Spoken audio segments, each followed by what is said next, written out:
Hey everybody, at home at Old Guy Hi-Fi channel. I hope everyone's doing well today. Today is a fun and very interesting and very eye-opening review. We're going to talk about the S.M.S.L PL200 CD transport. So sit back, relax, and we'll get going.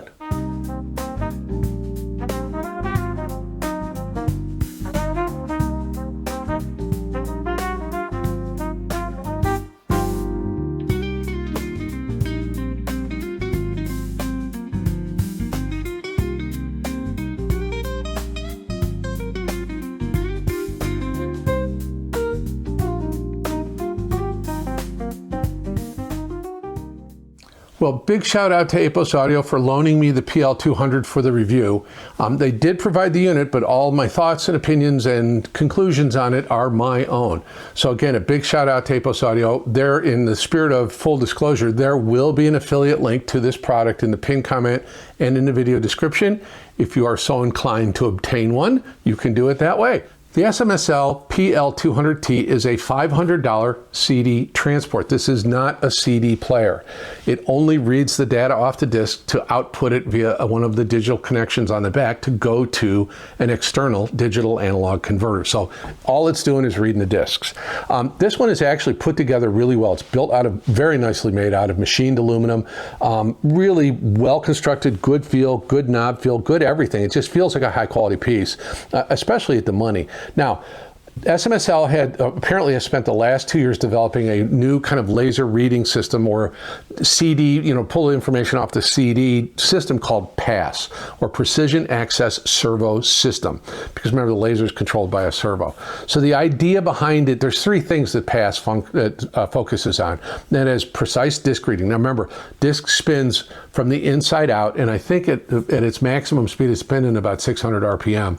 But the spiral of data, what's called pits and lands, I think the width of those is far less than the width of a human hair. So we've got to make sure that laser can track that information accurately. Now, on CDs, there is also interleaved data. So if it misses something, there's another stream that it can pick up and read really quick.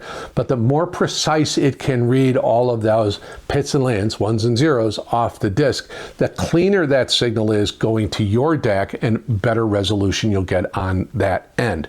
So to do that, the P.A.S.S system does the precision reading, the minimize the vibrations and resonances, and just make sure that it's a very stable platform for the laser to operate within and the disk to spin in. Because remember, you spin a disk, they have a tendency to want to wobble. Back in the day, we used to put sorbethane rings around the outer edges of CDs to try to dampen that vibration.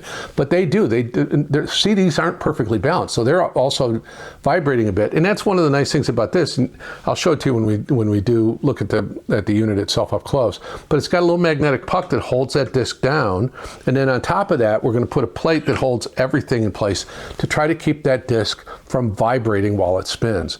So I think that's a really interesting and very thoughtful way of, that's why these top load players have become so popular, is because everything's not moving on a drawer.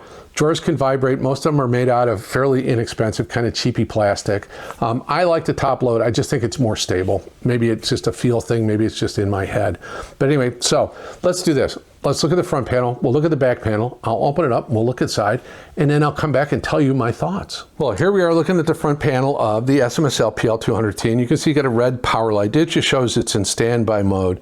To start it up, you can do it one of a couple ways. You can use the power button on the remote control, or you can just come over and touch the knob, and it'll wake up. Now, it goes into read mode. There's no disk in it right now, so it doesn't have anything to read. Let me go ahead and take the top off and then the stability puck off, and let me throw in a disk real quick, and you'll see how it reads it. Now, it did show that it was open. It does have a switch underneath the glass top lid that reads it. Now, when I put it down, you'll see it'll go automatically into read mode. Now it's spinning up the disk. You can't see it, but I'll show you the mechanism. This particular disk has 71 minutes and 24 seconds worth of stuff on it. So we've got over here, and I like the physical buttons on this one just because they're easy to see from the front. So we've got play, pause, stop, skip back, skip forward, and if you hold, it is fast forward. If you hold, it is fast backward. So really, really nice. Now, let me do this. I'm going to reconfigure a little bit and get a little tighter look at the menu for you. Well, here we are looking at the display. Right now it shows the number of minutes and seconds the CD has on it, that it is a CD. It's in stop mode and it's reading PCM. This will do MP3 and other formats, WAV files, things like that. Now, what I'm going to do is I'm going to go ahead and touch the what looks like a volume control. It really isn't. It's just a scroll control. And I'm going to go ahead and go into the menu system. So we have inputs, and we can do CD player or USB audio, which means we could take USB out of a computer into this, and then it would just output it as SPDIF to another device. So I'm not sure that's a very valuable function. So let's go back into the menuing system. So we have clock in, and we can choose what clock we've got in the internal clock, 44.1, or a 10 megahertz clock. So we'll go back. We can do clock load, and that is it a 50 ohm cable or a 75 ohm cable? We can do I2S mode, and that is normal or reversed, and that is phase, basically, is what they're talking about there. So now on this I2MCLK ratio is what is the speed that you want to run the I2S at, because there are a number of different I2S configurations, inputs, different devices with different requirements. Typically, I found that this worked great on just the normal I2S mode that comes out of the box with which I believe is basically everybody's kind of adopted the P.A.S.S audio I2S pin configuration on HDMI. So MQA CD decode, you want the decoder on or the decoder off, for the 4 people that have MQA CDs. Dimmer, it just shows display always on. You have the option of turning it off 15 seconds up to 1 minute, and then the display just goes off. I like having it on all the time. Then there's the brightness, and this is display brightness, and it can get pretty bright. It can get really dim. Now the camera is going to compensate for it with its auto gain system. I normally ran it at 5. I just thought that looked best. And then of course you have your factory reset, and we go all the way back around to the beginning. So that's the menuing system on the PL200 T. Let's take a look at the back, and we'll take a look at the top, and then we're going to look inside. Well, here we are looking at the back of the PL200. So we've got a standard IEC power socket, but we also have a USB-C to take a 5-volt input if you want to power it that way. It also has a barrel connector if you want to take and run a 5-volt power into it that way. Yeah, I mentioned linear power supply. I'm not sure you need it. I think this is fine. That is the clock connection for your 44.1 or your 10 megahertz clock. We've got optical out, we've got coax out, we've got AES EBU, so your SPDIF outputs are all taken care of. And then of course we got I2S. So as you can see, a nice set of inputs. I'm a little bit confused about taking a USB signal into this. I really couldn't figure out what the justification was for it, but anyway, it's got it if you ever need it. That's kind of cool. So let's take a look at the top of the unit, and then we'll open it up and look inside. Well, here we are looking at the top of the unit. So I've got a CD in there right now. What you do is you would take the Lexan cover off and set it aside. And then there's this little magnetic puck, and when you pull it off, you can feel it's got a little bit of a magnetic force, and that really dampens a lot of the vibrations in the unit. Now, on either side of the disc, there are some areas for you to get your finger in to pull that disc out. Now, I'm going to try and zoom in a little bit, and I apologize, to show you kind of the servo system. Now, I don't think that's real carbon fiber. If it is, it's really cool. Obviously says never touch the laser lens. Nope, I'm not going to do it. And that's that P.A.S.S system. That is this housing, this whole kind of mechanism to reduce vibration and everything else. So let me zoom back out here real quick. And then you'll see this is the little kill switch. Now on the front panel it shows open. If I push it down it says read, because it tries to read the disc. So it's just as simple as putting in a disc, setting the magnetic cap on it, and then taking the Lexan cover and setting it down, and now it'll go ahead and spin up and read. So actually really nice mechanism, very easy to use. I found it to be super, super easy to use. I just really like this thing a lot. I think for 500 bucks, it's a really good deal. Anyway, let's get out of here. I'll tell you my final thoughts. We'll wrap it up, and that'll be that.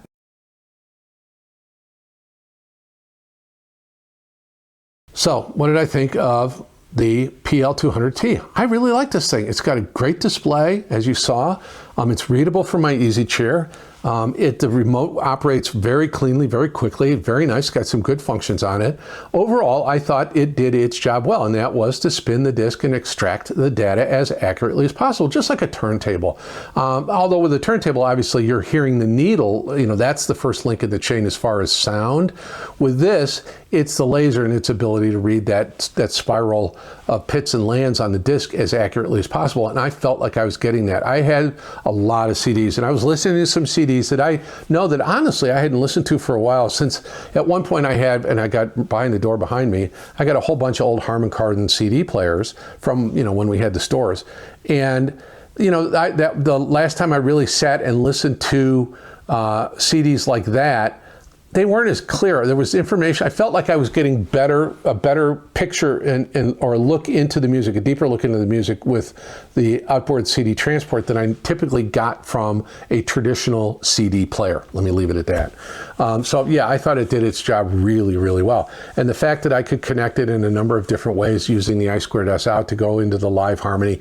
I had it, as you saw in the B-roll, I had it in the big room, and I was running it with a bunch of different preamps and amplifiers I've been testing, but all the time I fed it into the live harmony, and I could go I2S out, I could go SPDIF out, I could do a lot of different things. I also did for a time put the micro DDC in, and really I don't know that I ever heard the CD player. I just heard what the CD player gave those devices, and I thought the noise floor was lower and I was getting more detail. I was hearing more spatial cues, more imaging cues, cleaner sound, less, I don't know, just a better overall sound, like somebody washed the window clean.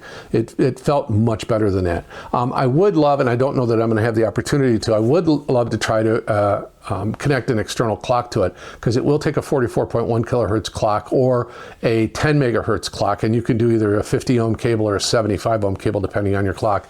This one will handle it without any trouble. I also did not try it, and I could have. I just used the regular IEC power socket. I could have tried a 5-volt linear power supply on it.